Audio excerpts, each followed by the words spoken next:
Today's video is sponsored by Curology. Start your Curology journey today by clicking my link below. If you're insufferable and you know it, clap your hands.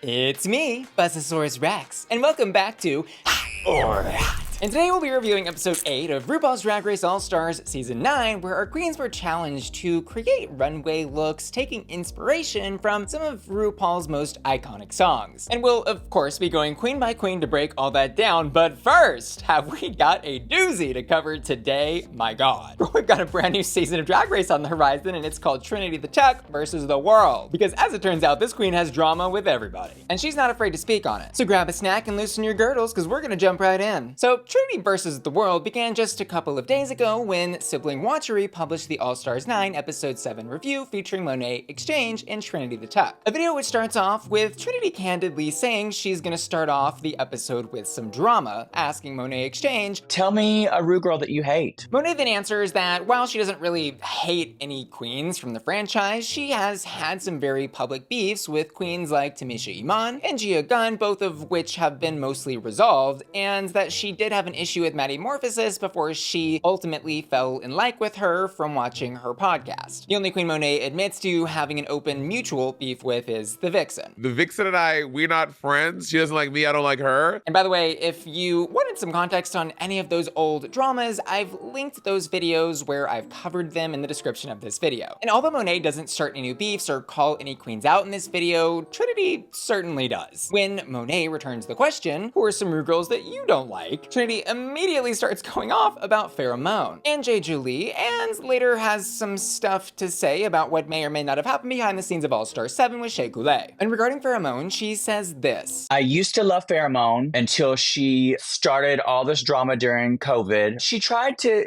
get all of her fans to attack me because I did a show during COVID. Oh, the brunch show. The brunch show outside with a mask. It was within the law. Yeah. She tried to have people come after me for literally no reason.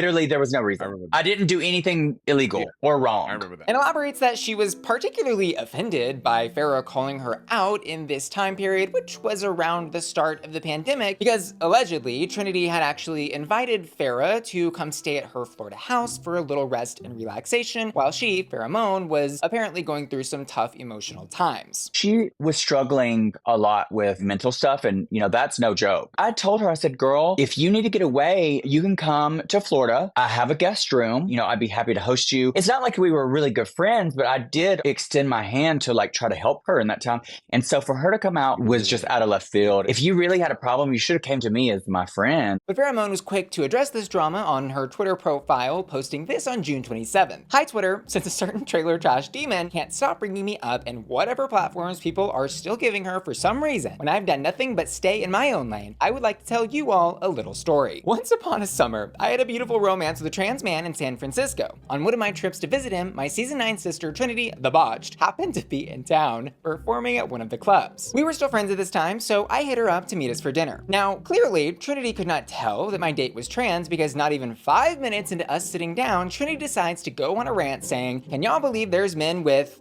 That is absolutely so disgusting to me. How could anyone be into a man with a—' Me and my date instantly froze and looked at each other. I was absolutely mortified, and I could tell his heart literally shattered. I felt this overwhelming guilt that I brought him into the most uncomfortable situation. I interrupted her and said, 'Trinity, you need to stop. My date here is trans.' My date was trying really hard to keep his cool, but he was having a visceral reaction. She immediately backpedaled and started saying things like, 'Oh, wait, but I'd never be able to tell. You look just like a real man,' which started making it worse. To this day, I have never had a more uncomfortable interaction with a person. The rest of the dinner was so awkward, and she kept on profusely apologizing. I mistakenly gave her the benefit of the doubt, schooled her on some things, and tried to maintain a friendship with her as she's a fellow season 9 girl and probably just hasn't been exposed to the masculine side of transness and why those things she said were mortifying. However, in 2019 and 2020, when I was facing my trans identity privately, every time she said something transphobic on Twitter online, it chipped away at my patience with her and the ways in which she was using her prestigious this platform. My breaking point was in 2020 when she freshly won an All-Star season. We're in a deadly pandemic, and she tweets about how essential her job is and she shouldn't get in trouble for congregating huge crowds before we even had a vaccine. I've been blocked ever since. She's made no effort to make amends or reach out, but she clearly still can't stand that I had the nerve to speak up to her almost 4 years ago. Because of the extensive time I've spent with her in hundreds of shows, the behavior I've observed for years, etc., is why I will never be convinced she wasn't she-devil by night. She's quite literally an awful person, an awful role model, but hey, she's great at drag. Which there ends the Farrah manifesto about Trinity the Tuck. And in her next couple of posts, Farrah highlights for some of the fans who were unaware of that prior drama what exactly went down, saying this. Alright, now let's address why my name got brought up. Trinity said, I started drama for no reason. These are said tweets. I addressed her with respect, trying to explain what she was saying wasn't cool at a time when a lot of us were mourning COVID deaths. And in those screenshots from several years ago, we see exchanges between Farrah and Trinity where Trinity is arguing that what she did was ultimately justified because she was following COVID rules and just paying her bills, and where we see Farrah explaining to Trinity she doesn't feel being a nightlife entertainer is an essential job, and goes on to say there was a lot of queens struggling to pay their bills at the time. We then see Trinity contest Farrah's opinions, saying, I don't know about you, but I'm not gonna let my house go into foreclosure. And this all basically fizzles into a stalemate where Farrah's like, I do love you, but you don't need this gig to save your house, and Trinity's saying, you don't know my situation, girl, how dare you. Finally ending with some posts where Farrah announces that Trinity has blocked her and expresses she's genuinely surprised that all of this has transpired. But back to Farrah discussing Trinity's appearance on the Sibling Watchery podcast, she says this. She, Trinity, then claims that she invited me over to stay with her and extended her hands to me in any way is quite literally insane. I told her, I said, girl, if you need to get away, you can come to Florida. I have a guest room. She never has invited me to her home, never been in her home. Yes, I was in a bad mental state as my therapist had been immorted and my grandma died, and countless friends I'd made in travels throughout the years were dropping like flies from COVID, but Trinity never offered to be there for me in any way. I'm so confused why she made this up. Then she goes on to tell an extremely vague story about her altercation on the Murray and Peter tour. I had to let her have it on tour. She was acting like such a brat on the Murray and Peter Christmas tour one day, and I had to let her have it. Trinity wanted us to all go on stage for the curtain call in our undergarments. I expressed I was uncomfortable with that, and she got mad and screamed at me. Everyone else had proper drag undergarments at the time, pants, corsets, Spanx, etc., but I was the only one that had just used duct tape and a homemade tucking panty. I felt uncomfortable being told by her that I had to go on stage for my curtain call basically butt naked.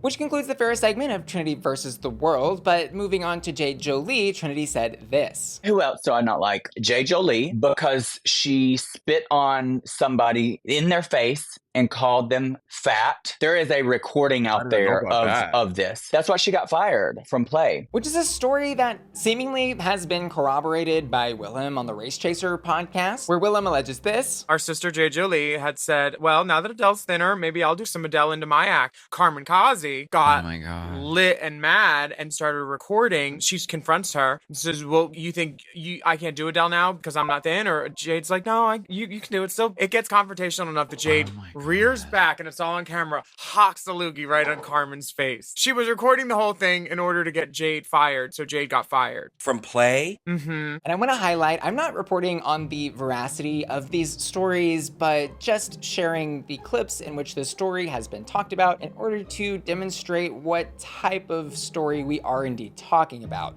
Allegedly. Anyways, like Farrah Moan, Jade Jolie took to her ex profile to address the drama. In a post with a gif from Will and Grace, Jade writes, I'd love to slap the F out of Trinity the Taylor, TBH. Mind, all this Jade hate has nothing to do with the fight I had with my best friend of 7 years she loves to use so often, but because I spoke up against her racist drag daughter who didn't make Drag Race due to the overwhelming use of racial slurs on her social media. Oh, it was Chantel Sparkles, by the way. Then sharing another post where she writes, a girl can dream. Anyways, moving on with my day from racist transphobes. And finally, regarding Trinity versus Shea Coulee. This is the clip being shared online where she alleges something occurred behind the scenes which prompted all the queens to get a $10,000 check.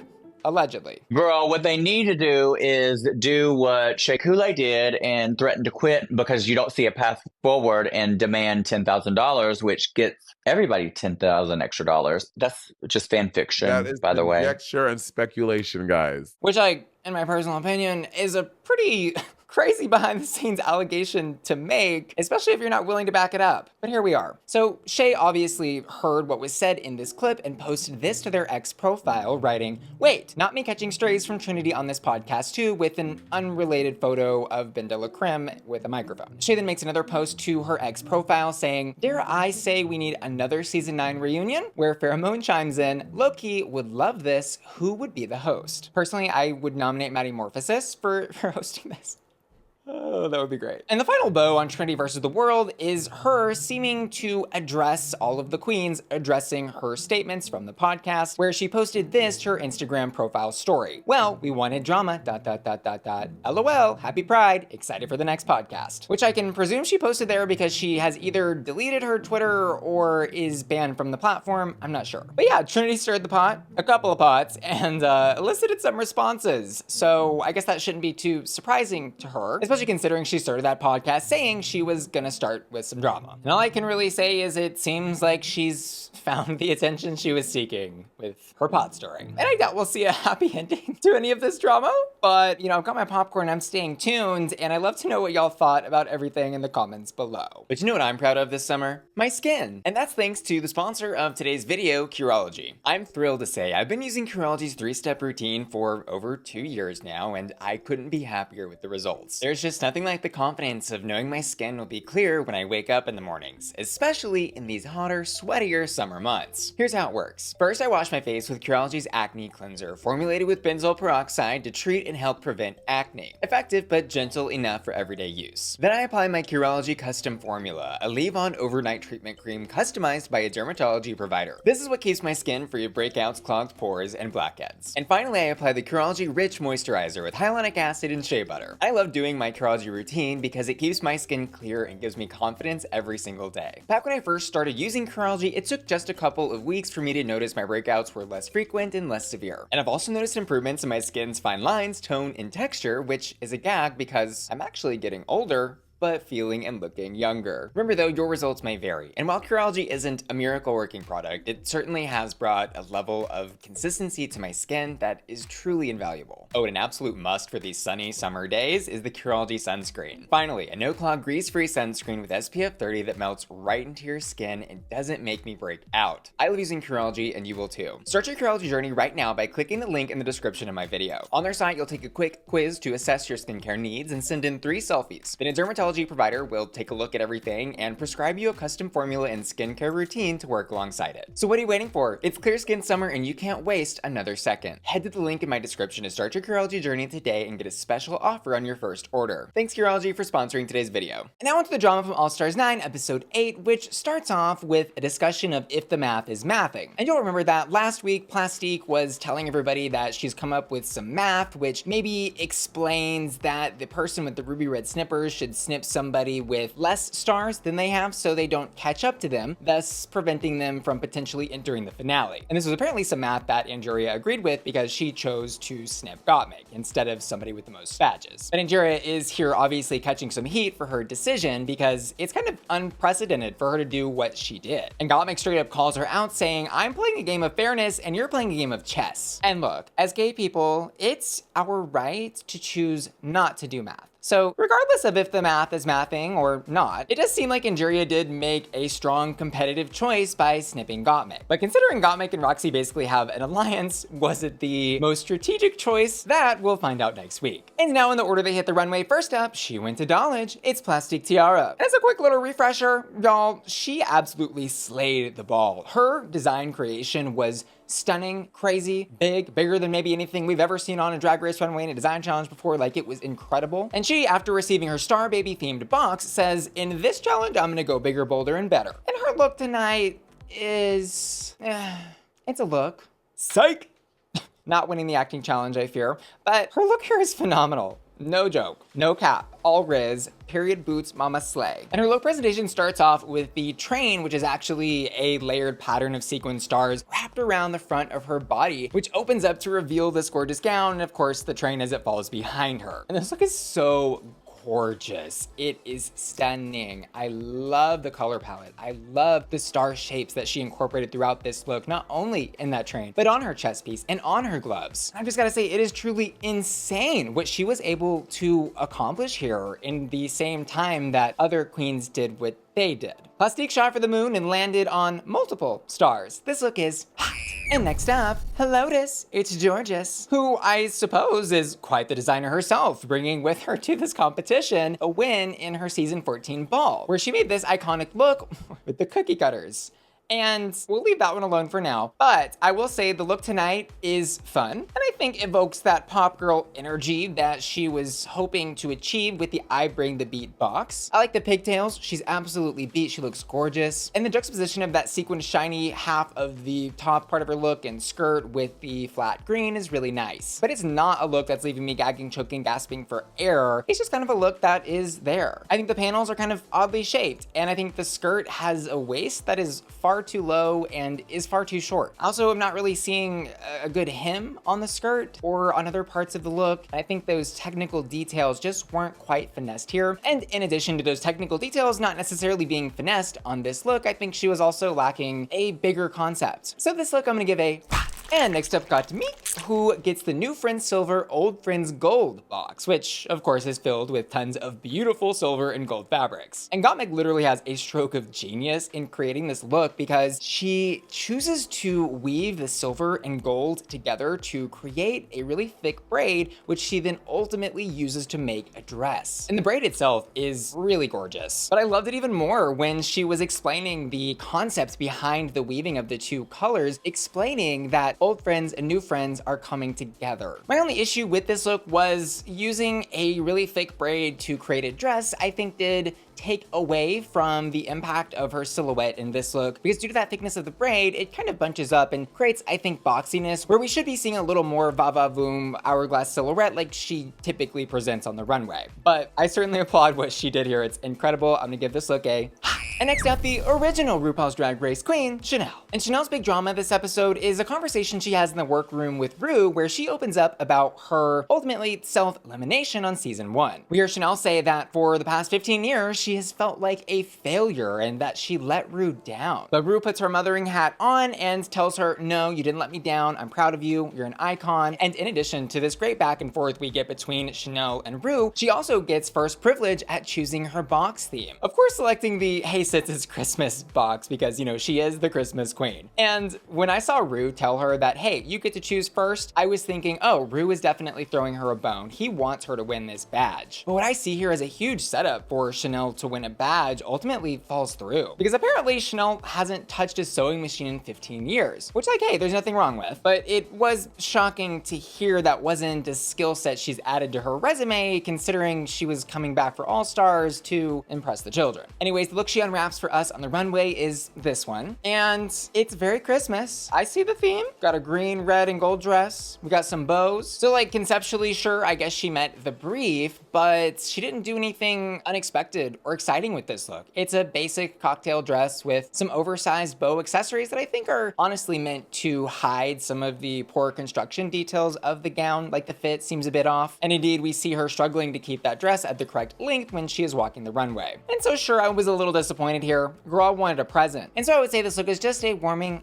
And next up, baby, you can't wrangle the doll. It's Roxxxy Andrews, who gets the Lady Cowboy box, a girl after my own Texas heart. And conceptually, she has absolutely nailed this look with that beautifully tailored fringe coat, the stone fringe chap, the banana collar on that denim-esque top. And I also love the ambition of her saying that she did over 1,000 stones on this look to make it work, seemingly in those fringe details, and then on the back where she's written Lady Cowboy and Rupaul. My only gripes with this look were fabric related, which she couldn't really do much about. Once that coat came off and we saw the contrast of the blue and the brown, I was happy. So I'm gonna give this look a. And next up, it's Ms. Vanjie, who selects the Kitty Girl box because she wants to stay in the theme of her ASPCA charity and, of course, loves cats. And I'll say this is probably one of my favorite Ru songs, but conceptually speaking, I'm not sure where else someone would go with this other than really leaning into the cat fantasy, and Vanjie didn't even do that. She basically saw a leopard printed sequin fabric and said, that's it, that's the sleigh mama, period, point blank, this is all we're gonna do. And like, yeah, the dress dress and cape she's made, I think are cute enough and very much fit the Vanjie working girl style, we'll say, which I'm not shading, I enjoy, but it just doesn't feel like enough. Like, give me some cat ears at bare minimum, maybe some whiskers painted on your face, and literally anything to give a nod to the kitty girl song. The only thing I really liked about this look were the boots, which I think she brought. Like, I don't think she made those in this box. And like, she doesn't look bad, as usual, she looks pretty. I just wanted a little more in these boots, so I'm gonna give this look a. And next up, hide those feet, it's Nina West, who gets the Cha Cha Bitch box. A box she seemingly wasn't very happy with, but ultimately I think did a pretty good job with. I like the juxtaposition of that red polka dot fabric and the black lace, and I wouldn't say this is like the most original thing we've seen on the runway, but I like it for Nina. It's a good direction for her to go in. Plus I think she stayed true to her very campy roots, like with the hat on top. It just lacks excitement for me, but I am gonna give this a. And finally, it's Angie 2.0, who in the challenge gets the cake and candy box. And the pink sparkly intergalactic glamazon fantasy that she ends up with is one that I absolutely find delectably sweet. It's kind of giving me Lumpy Space Princess from Adventure Time, but make it Yas Queen Fierce. I really like that drop cowl neck and how everything fits, plus I think the chaps are perfectly executed. Girl, we can see all the cake, and if you zoom in close enough, a little bit of candy. And like, sure, I would say I'm a bit of an Angie stan in this competition, but I was surprised to hear the judges give it such a mediocre reception and to hear RuPaul kind of question if the chaps were not done of her own volition, but instead inspired by Roxxxy's. Just technically speaking, the only issue I could find with this look was when she turns around and we can see like the zipper and the top bunching up a bit at the neck, but seems like a small complaint. And I'm gonna give this look a. And personally, my top two of this group would probably be Angie and Plastique, with Roxxxy as a very, very close third. I just personally really love pink. Could you have guessed that? But I'm certainly not mad at the judges picking Plastique and Roxxxy as the top two. And so for the lip sync, we get Roxxxy versus Plastique, the rematch, which I did react to over on my Patreon at patreon.com/BussyQueen. That, by the way, is my members only website, which you can join by clicking the link in the description of this video, which I think you'll love doing, because when you join my Patreon, you get exclusive member benefits like early access to my YouTube videos, access to hottest hot polls, and extra videos every single week. See you there. But regarding the lip sync to No One Gets the Prize, which it's kind of a funny song considering that no one here is getting a prize and they're donating all the money to charity. But irony aside, I think both queens gave a great lip sync. I think Plastique's sultry style worked a lot better for this song than maybe some of the prior lip syncs she's been a part of in this season. But Roxxxy definitely took the cake for me because she was able to add a little bit of camp and comedy into her sultry. So Roxxxy takes the win, rightly so, and Plastique loses another lip sync. And finally, Roxxxy gets to use the ruby red slippers as we learn one last time, which really had me on the edge of my seat, absolutely just shaking in my boots and crying, pleading, Ru, no, please don't take away the ruby red snippers. Yeah, no one cares because they haven't meant anything this entire season. But maybe they will next episode because Roxxxy gives the snip, of course, to Angeria. And just checking in on our badges, we've got Plastique and Roxxxy tied for most with 4, Angie in second with 3, Gottmik, Jorgeous, Nina, and Vanjie with 2 each, and Shannel with 0. That's gotta hurt. And finally, let's talk hottest hot. This week I'm gonna give it to Plastique Tiara. I also asked my patrons to vote on their hottest hot, and they've chosen Roxy Andrews. I just wanna give an extra special thank you to the sponsor of today's video, Curology, the easiest way to get powerful prescription skincare that actually works. Check it out. Oh, and did I mention it's delivered right to your doorstep so you'll never run out of product? And that you can use the Curology portal at any time to manage and track your upcoming shipments or ask a dermatology provider questions about your routine? You sure can. So don't forget to head to the link in my bio to get your special offer on your first order of Curology today. And finally, I want to give an extra special shout out to Ashley Bungart, Felicia, Laura, Matthew Burns, Mikal Minst, Topher, and Will and Tana, who are all supporting me at my Bussy Queen Collector tier over at patreon.com/BussyQueen. See y'all later. Love ya. Bye. Mama's hungry.